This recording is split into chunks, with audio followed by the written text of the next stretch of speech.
The date was Pesach Eve, March 28, 1945.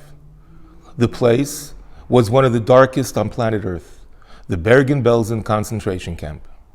The holy Blujever Rebbe, an inmate bloodied and beaten, was sitting with 40 men and women huddled around a table about to begin a Pesach Seder. In place of the 4 cups, they had the watered-down coffee given to them nightly.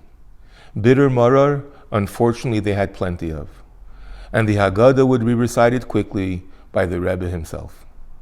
But the prize was sitting in the center of the table. Somehow, someone had secured a tiny piece of freshly baked matzah. Naturally, everyone assumed that the Rebbe should be the recipient of this matzah. But as they reached the appropriate moment, a young lady named Bronya Kushitsky spoke up, and to everyone's shock, she pulled a 9-year-old boy from under the table, her precious son, Tzvi Yehuda. She said, "Rebbe, I believe my son should be the one to eat the matzah. The whole point of the Seder night is to relate the story of the Exodus to the children. None of us know what Hashem has in store for us, but perhaps, maybe, this child will survive and continue the golden chain of our history."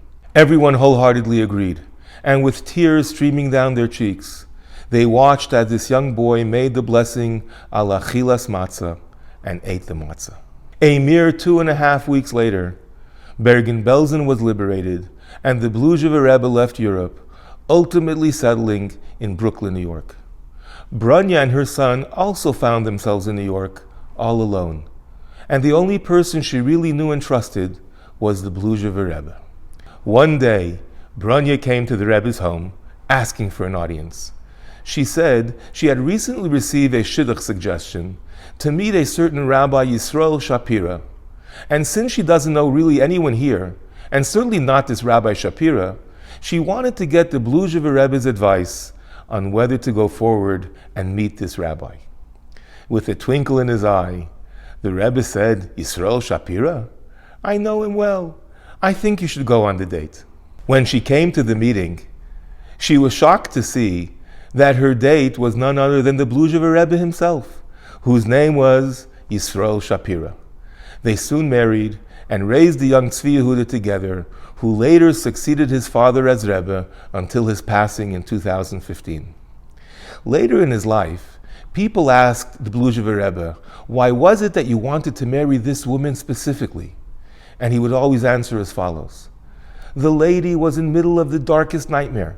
She was in a place where human life meant less than an onion peel, where no one knew if they would even survive the next day. And yet, she was able to see through it all. She was able to focus on the mitzvah of v'higadata levincha, to tell your child, on ensuring the future of our people. This is the person with whom I want to rebuild my life. This is the child I want to raise." My dear friends, tonight we all sit down to the first Seder.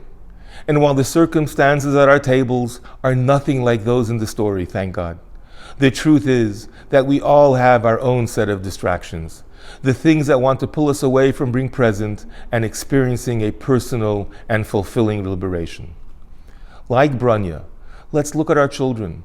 Let's see right past all the things crying for our attention.